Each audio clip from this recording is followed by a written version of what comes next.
Hello friends, എല്ലാവർക്കും classic ഫ്ലേവേഴ്സിലേക്ക് സ്വാഗതം. ഇന്ന് നമ്മൾ ഇളമ്പക്ക വെച്ചിട്ട് അല്ലെങ്കിൽ കക്ക ഇറച്ചി വെച്ചിട്ടൊരു ഫ്രൈ ആണ് ചെയ്തെടുക്കാൻ പോകുന്നത്. നല്ല ടേസ്റ്റി ആൻഡ് സ്പൈസി ആയിട്ടുള്ള ഒരു റെസിപ്പിയാണിത്. അപ്പോൾ വീഡിയോയിലേക്ക് കടക്കുന്നതിന് മുന്നേ ചാനൽ ഇതുവരെയും കാണാത്തവരുണ്ടെങ്കിൽ ഒന്ന് സബ്സ്ക്രൈബ് ചെയ്യാൻ മറക്കരുത്. വീഡിയോസ് ഇഷ്ടപ്പെടുകയാണെങ്കിൽ ലൈക്ക് ചെയ്യാനൊന്നും മറക്കരുത്.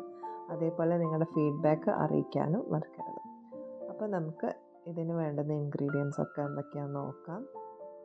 അപ്പോൾ ഞാനിവിടെ 200 ഗ്രാം കക്കയിറച്ചി എടുത്തിട്ടുണ്ട്. നല്ല വൃത്തിയാക്കിയെടുത്ത കക്കയിറച്ചിയാണ്. അതിൻ്റെ അഴുക്കൊക്കെ കളഞ്ഞ് 3-4 തവണയെങ്കിലും ഒന്ന് കഴുകിയെടുക്കണം. എന്നിട്ട് അതിലേക്ക് 1/2 ടേബിൾ സ്പൂൺ കശ്മീരി മുളക് പൊടി ഇട്ട് കൊടുക്കുന്നുണ്ട്. അതേപോലെ 1/2 ടീസ്പൂൺ സാധാരണ മുളക് പൊടിയും ചേർക്കുന്നുണ്ട്.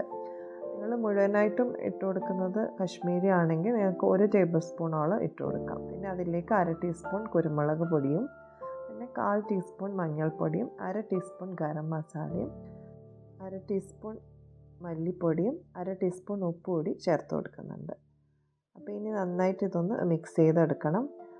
കൈവച്ച് തന്നെ നന്നായിട്ടൊന്ന് മിക്സ് ചെയ്തിട്ട് നമുക്ക് ഇതൊന്ന് അടച്ചു വെച്ചിട്ട് കുറച്ച് നേരം ഒന്ന് മസാലയൊക്കെ പിടിച്ച് കിട്ടാൻ വേണ്ടിയിട്ട് വെയിറ്റ് ചെയ്യാം. അപ്പം നമ്മൾ ഇപ്പോൾ ചേർക്കുന്ന മസാല തന്നെയാണ് ഇതിൻ്റെ കുക്കിംഗ് ടൈമിലും. അപ്പോൾ അതുകൊണ്ട് തന്നെ ഇത് കുറച്ച് നേരം ഒന്ന് റെസ്റ്റ് ചെയ്ത് മാറ്റാൻ പ്രത്യേകം ശ്രദ്ധിക്കുക. കാരണം അതൊന്ന് ആ മസാലയൊക്കെ അതിലേക്ക് പിടിച്ച് കിട്ടേണ്ടതായിട്ടുണ്ട്. അപ്പോൾ ഇത് ഒരു 30 മിനിറ്റ്സിന് ശേഷം നമുക്കൊരു പാന് അടുപ്പത്ത് വെച്ചിട്ട് അതൊന്ന് ചൂടായി വരുമ്പോൾ അതിലേക്ക് 2 ടേബിൾ സ്പൂൺ വെളിച്ചെണ്ണയാണ് ഞാൻ ഒഴിച്ചു കൊടുക്കുന്നത്. അതിലേക്ക് 1 ടീസ്പൂൺ പെരുംജീരകം ഇട്ട് കൊടുക്കുന്നുണ്ട്. ഇനി നമ്മൾ നേരത്തെ മസാലയൊക്കെ പുരട്ടി മാറ്റി വെച്ചിരിക്കുന്ന കക്കയിറച്ചി ഇതിലേക്ക് ഇട്ട് കൊടുത്തിട്ട് കുറച്ച് നേരം എടുത്തിട്ട് തന്നെ ലോ ഫ്ലെയിമിലിട്ടിട്ട് നമുക്കൊന്ന് ഇതേപോലെ ഒന്ന് ഇളക്കി കൊടുത്തുകൊണ്ട് ഇരിക്കണം. കുറച്ച് നേരം എടുത്തിട്ട് തന്നെയാണ് ഞാനിത് ചെയ്തിരിക്കുന്നത്. അപ്പോൾ അത്രയും സമയം ഒരു 5 മിനിറ്റോളം നമ്മളൊന്ന് ഈ ഒരു രീതിയിൽ ചെയ്തെടുക്കണം. ഇനി ഇതൊന്ന് അടച്ചു വെച്ചിട്ട് നമുക്ക് കുറച്ച് കാര്യങ്ങളൊന്ന് ചതച്ചെടുക്കാനുണ്ട്. ഞാൻ 10-12 ചെറിയ ഉള്ളി എടുത്തിട്ടുണ്ട്. അതേപോലെ 10 വെളുത്തുള്ളി, 2 ചുമന്ന മുളക് ഒക്കെ കൂടി ഒന്ന് ചതച്ചെടുത്തിട്ടുണ്ട്. അത് ഇതിലേക്ക് ചേർക്കുന്നുണ്ട്. കൂടെ തന്നെ കുറച്ച് കറിവേപ്പില കൂടി ഇട്ട് കൊടുക്കുന്നുണ്ട്. അപ്പോൾ ഇനി ഇത് നന്നായിട്ടൊന്ന് ഇളക്കി കൊടുക്കുന്നുണ്ട്. ചതച്ചെടുത്തിട്ട് തന്നെ ഇടണം, എന്നാൽ മാത്രമേ ആ ഒരു ടേസ്റ്റ് കറക്റ്റായിട്ട് കിട്ടുള്ളൂ. ഇനി ഇതിലേക്ക് 1/2 ടീസ്പൂൺ ഉപ്പ് കൂടി ചേർത്ത് കൊടുക്കുന്നുണ്ട്. നമ്മൾ നേരത്തെ 1/2 ടീസ്പൂൺ ഉപ്പാണ് ഇട്ട് കൊടുത്തത്. അപ്പോൾ ഇപ്പോൾ ഒരു 1/2 ടീസ്പൂൺ ഉപ്പ് കൂടി നമ്മൾ ഇതിലേക്ക് ചേർത്ത് കൊടുക്കുന്നുണ്ട്. ഉപ്പൊക്കെ നിങ്ങൾ നോക്കിയിട്ട് വേണം ചേർത്ത് കൊടുക്കാൻ. ഇനി ഇത് ഒന്നുകൂടി ഒന്ന് മിക്സ് ചെയ്തതിന് ശേഷം നമുക്ക് അടച്ചു വെച്ചിട്ട് കുറച്ച് നേരം കൂടി ഒന്ന് വെയിറ്റ് ചെയ്യാം.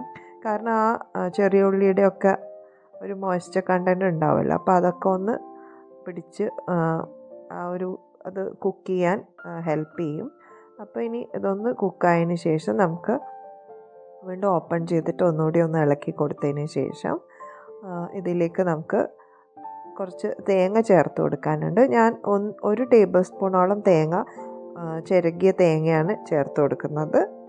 അപ്പോൾ അതും ചേർത്ത് കൊടുത്തതിന് ശേഷം ഒന്നുകൂടി ഇളക്കി കൊടുക്കണം. കുറച്ച് നേരം തന്നെ ഒന്ന് ഇളക്കി കൊടുത്തതിന് ശേഷം നന്നായിട്ടൊന്ന് ഡ്രൈ ആയി വരുന്നവരെ വെയിറ്റ് ചെയ്യാം. അപ്പോൾ വീണ്ടും ഞാൻ ഒന്നുകൂടി ഒന്ന് ജസ്റ്റ് ഒന്ന് അടച്ചു വെച്ച് കൊടുക്കുന്നുണ്ട്. ഒന്നത് ആ തേങ്ങയൊക്കെ ഒന്ന് ചൂടായി കിട്ടാൻ വേണ്ടിയിട്ട്. അതിന് ഫൈനലി നമ്മൾ ഒന്ന് കൂടി ഇളക്കി കൊടുത്തതിന് ശേഷം നമുക്ക് ഫ്ലെയിം അങ്ങ് ഓഫ് ചെയ്തിടാം. അപ്പോൾ നമ്മുടെ ടേസ്റ്റി ആയിട്ടുള്ള കക്ക ഫ്രൈ ഇവിടെ റെഡിയാണ്. നല്ല ടേസ്റ്റാണ് ഇത് കഴിക്കാൻ. അപ്പോൾ ഇത് കുറച്ച് ഡിഫറെൻ്റ്ലിയാണ് നമ്മൾ ഉണ്ടാക്കിയിരിക്കുന്നത്. അപ്പോൾ എല്ലാവരും ട്രൈ ചെയ്ത് നോക്കിയിട്ട് നിങ്ങളുടെ ഫീഡ്ബാക്ക് അറിയിക്കാൻ മറക്കരുത്. പുതിയൊരു വീഡിയോ ആയിട്ട് നമുക്ക് വീണ്ടും കാണാം. അതുവരേക്കും good bye and take care.